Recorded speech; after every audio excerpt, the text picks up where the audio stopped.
Les armées du monde entier se réunissent en mer de Chine méridionale. Pékin pique une nouvelle crise de colère à l'occasion des Jeux Olympiques. Les jeux vidéo, un opium pour l'esprit. Et bien d'autres choses encore à la une de l'actualité chinoise de cette semaine.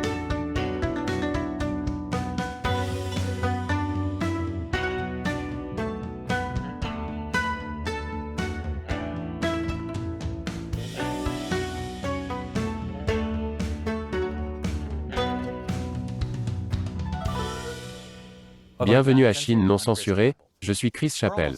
Depuis près de 10 ans, le Parti communiste chinois étend agressivement son contrôle sur la mer de Chine méridionale, par la construction d'îles artificielles, et en intimidant les petits pays en utilisant sa milice maritime.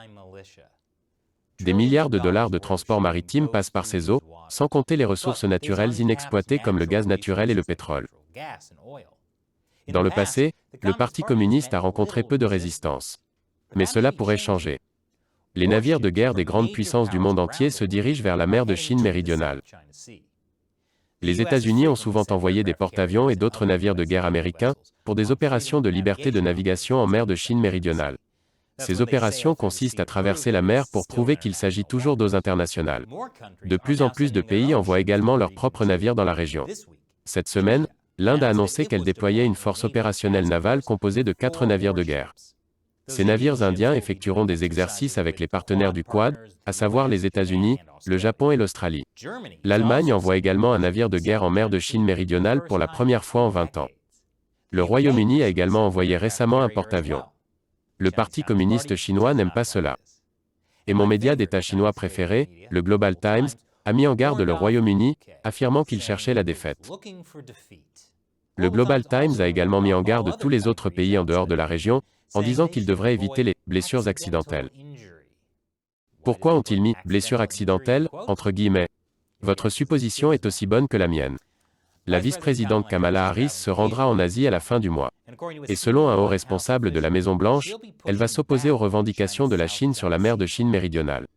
Tant mieux pour vous, vice-présidente Harris. On va vous soutenir pour cette fois. Bien sûr, contrer le Parti communiste chinois ne se limite pas à la mer de Chine méridionale. En Allemagne, il y a des problèmes d'espionnage. Les procureurs fédéraux allemands ont accusé une femme italo-allemande d'espionnage, alléguant qu'elle a travaillé avec son mari pour fournir des informations aux services secrets chinois pendant des années. Il est choquant qu'une germano-italienne soit d'accord pour travailler pour un régime autoritaire.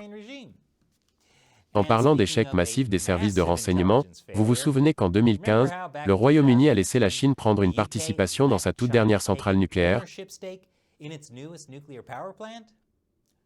Eh bien, devinez quoi? La Grande-Bretagne reconsidère la possibilité de laisser la Chine entrer dans son industrie nucléaire. Apparemment, il a été difficile de trouver des investisseurs intéressés par une centrale nucléaire soutenue par la Chine. La réputation de la Chine en matière de centrales nucléaires est, après tout, en train de fondre en ce moment. Je suis sûr que si l'idée d'une centrale nucléaire soutenue par la Chine semblait excellente à l'époque, tout ce qui brille n'est pas or.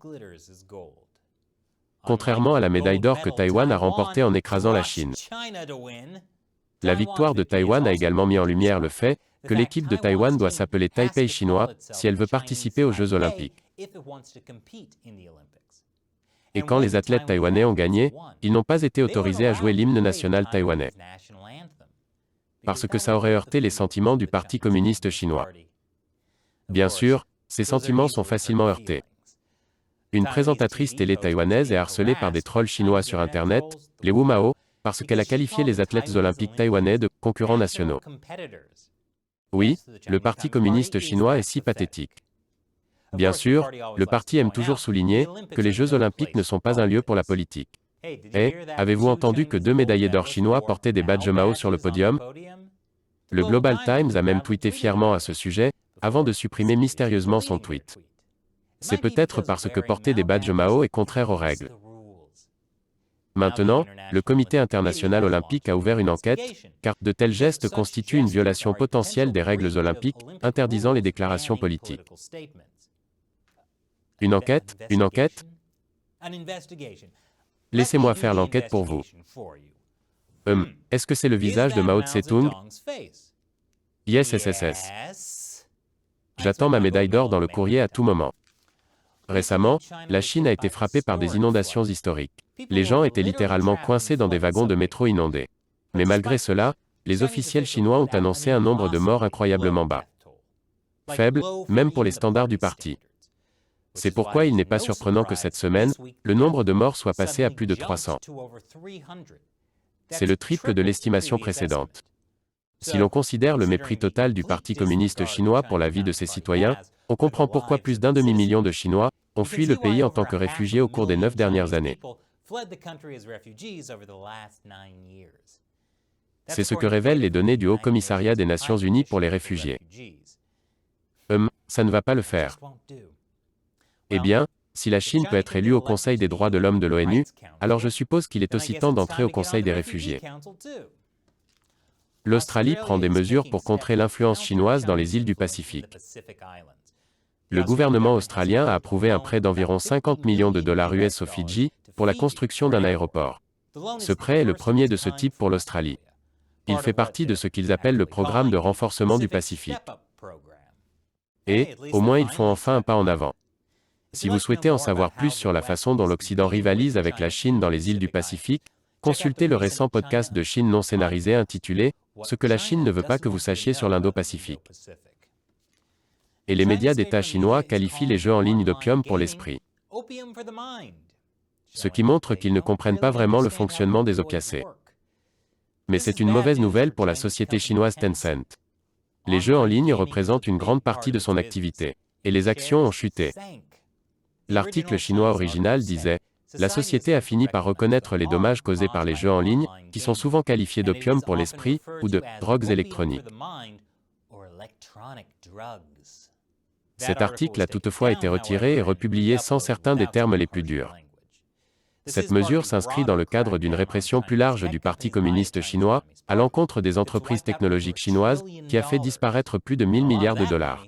Et une grande partie de cet argent provenait d'investisseurs étrangers. Comme le dit Bloomberg, pour les investisseurs internationaux, dont beaucoup ont été échaudés par l'assaut réglementaire de cette année, la vieille règle était que pour faire de l'argent en Chine, il fallait s'aligner sur les priorités du Parti communiste. Ils commencent à se rendre compte qu'il pourrait être de plus en plus difficile de trouver un terrain d'entente. Une prise de conscience ? On commence à réaliser qu'il est difficile de trouver un terrain d'entente avec un État communiste autoritaire qui tue son propre peuple et vend ses organes. Si seulement quelqu'un avait essayé de mettre en garde les gens contre le Parti communiste chinois depuis presque 9 ans maintenant. Imaginez ça. Cela me fait vraiment apprécier que vous regardiez tout Chine non censuré. Et parce qu'il n'est pas facile de dénoncer le Parti communiste chinois, nous apprécions également votre soutien sur le site de financement participatif Patreon. Et pour remercier ce que j'appelle l'armée des 50 centimes de Chine non censurée, je vais répondre à l'une de leurs questions dès maintenant. Yuri Van Lie demande, étant donné que la corruption est à peu près aussi omniprésente en Chine que les photos des grands dirigeants, ils doivent avoir un moyen de concevoir avec la corruption, ou au moins de la contourner. Je veux dire que si le défaut est de tout bâcler et d'écrémer l'argent partout, les barrages éclateraient à la seconde où un rat surdimensionné irait pisser dans le réservoir, mais ils tiennent généralement pendant des décennies. Ah, une excellente question. Lors des récentes inondations, certains barrages en Mongolie intérieure ont éclaté. Il est de notoriété publique qu'en Chine, les fonctionnaires locaux détournent souvent l'argent destiné à la construction, ce qui conduit à ce que l'on appelle la construction en résidus de tofu. Des structures qui ont tendance à s'effondrer. En ce qui concerne les barrages, un fonctionnaire chinois a déclaré que plus de 80% des barrages en Chine ont été construits entre les années 1950 et 1970, et beaucoup d'entre eux ont dépassé leur durée de vie prévue. Et selon le vice-ministre chinois des ressources en eau, le manque de ressources financières fait que près d'un tiers du nombre total n'a pas fait l'objet des évaluations de sécurité obligatoires.